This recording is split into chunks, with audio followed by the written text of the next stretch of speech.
Hey there, fellow spiritual seekers.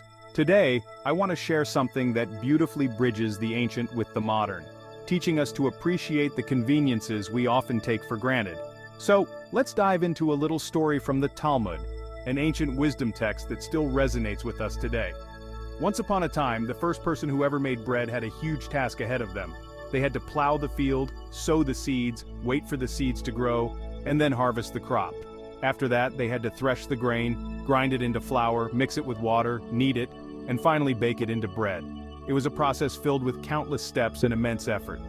But today, all we need is some money, and we can easily buy bread that's already made, thanks to the collective effort of many.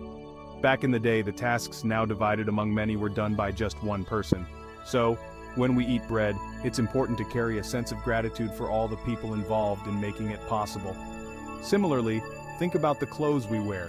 In the old days, one would need to go to the fields, capture and raise sheep, shear wool, spin it into yarn, weave the yarn into fabric, and then make the clothing, a truly laborious process.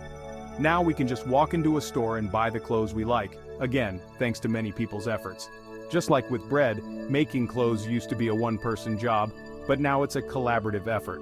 So, when we dress ourselves, we should also feel grateful to all those who play a part in providing our garments.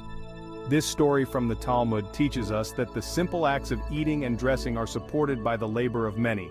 It reminds us to always carry a heart of gratitude. So next time you bite into a piece of bread or slip into a comfortable outfit, remember the many hands and hearts involved.